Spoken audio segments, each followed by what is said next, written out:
yes, ibihe byiza cyane kuri mwese mukuru cyane ibiganiro bigiye bitandukanye bitambuka kuri Now Ka Yanone official. Gatwizera ko umeze neza cyane turi Muri. Hanyuma tariki 2 z'ukwezi kwa 9 umwaka n'ibihumbi 2025. Hanyuma rero tuje mu kiganiro cyitwa Ka Yanone Morning SEKA. Ya tuganira ku bintu bigiye bitandukanye bibera mu buzima bwacu kwa buri munsi ugenda uhurana nabyo natwe tugahura nabyo tugakuramo byenda gusetsa ndetse n'inama gake cyane apanono gatwizere kisaha rwose ya none nimugoroba bya vibe byaremeze byeya ega mbarari kindi saha ya none uyu mugoroba nabwo ni impaka gusa yarababwiye ni gake cyane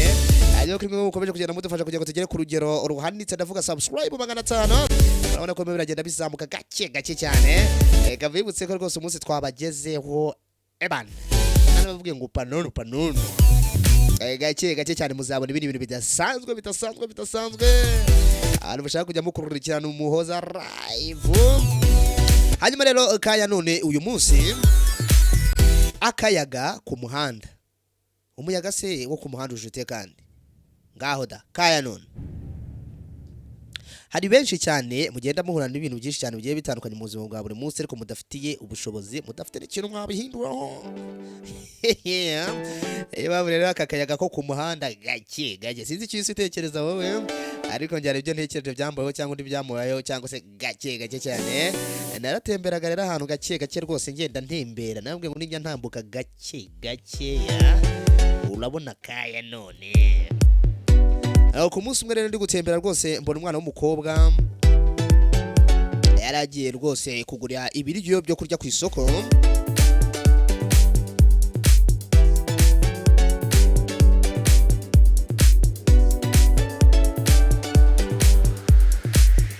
Arabiguze rwose ibintu bigenda neza cyane 5 kuri 5 amanuka gake akayaga ko ku muhanda urakumva ukuntu akayaga kagera gutya umuyaga bitatswe nde serwa gake cyane naragiye gake cyane ano kari mu muhanda rero rwose agiye kubona na umuyaga mwije amazi igikapu cye yari afite cyarimo ibiryo rwose kirihuta cyane rwose nk'igitumwe maze kirasimbuka mu kirere. Ahandi nawe hari uburyo wenda umuyaga wigeze kugukoraho cyangwa se ugahura n'ikintu kidasanzwe utafite ukuntu ushobora guhindura, utabona uko ubwira, utabona uko wiyama, ubigenza gute? Reba uvuye nko kwihahira wenda nk'umuceri cyangwa se ikintu runaka abantu cyane mwajya mujya guhaha amamesa murabyibuka ikiyo ni cyabigenzaga gute gake ya muri iki gihe bishobora kukubeho rwose mu bantu benshi cyane uko abyitwara mute nuko abantu bose baraho rero baraseka nuko umukobwa nawe araseka cyane akora yasekaga ajya buri uhuye n'ikibazo kidasanzwe mu bantu benshi wihagararaho gute buri ubushira reba ari kuvuye nko kugura ubugari bw'ifu umeze ariyo mafaranga wari ufite imbere n'inyuma enda kureba useka mu bandi nawe nahira dise hano rero Ka Yanone bimeze bitya abantu baraseka nawe araseka cyane araje aravuga ati erega uyu muyaga wagira ngo ni uw'umuntu ariko sinteze kuzacika intege, sinzareka umunsi wanjye ngo ubabazwe n'akantu gatoya cyangwa se nafite uburenganzira abwo kugiraho icyo nakavugaho. Kubwa urumva yari kurakara avuye kwihahira ibiryo yarameze neza umuyaga pa ngewe nakicara ariko se ndarakara ngo umuyaga mugire muhurire he nawo hari umuntu uzana yahuriye n'umuyaga gakeze. Iki ni kigali cyitwa Ka Yanone 5 bihagije byenda gusetsa tugakuramo inama muri Ka Yanone. Ntukirirwe ucika intege kubera ibintu bidasanzwe ubonye kandi udafite uburyo bwo kuba wahindura. Ntukirirwe ucika intege ku bintu bitari ku rwego rwawe, hari igihe bizakugirira akamaro mu kwiga guseka no kwihangana. Ijya kabiri guseka ibibazo bito birinda umutima wawe gucika intege.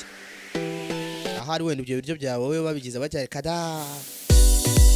mu buzima bwawe buri munsi ubwenge buri ku kigero cyo kumenya abugomba kugera ku kigero cyo kumenya agutandukanya akantu k'ingenzi n'utuntu duto cyane. Nuko nanjye umunsi umwe rero ndi kuva ahantu rwose gake ya narabwiye ngo umunsi umwe nanjye mba ngenda gake ngenda ngana ariko nkavuga neza ngo kagira Imana mwe gake cyane nuko nanjye rwose ngira nyangura bombo nyishaka yandi yo kugati imeze neza niyo nari mfite imbere n'inyuma urugendo rwari urugendo wa muntu we nuko mu gihe ndi kuyipfundura kwa kundi urwana reka data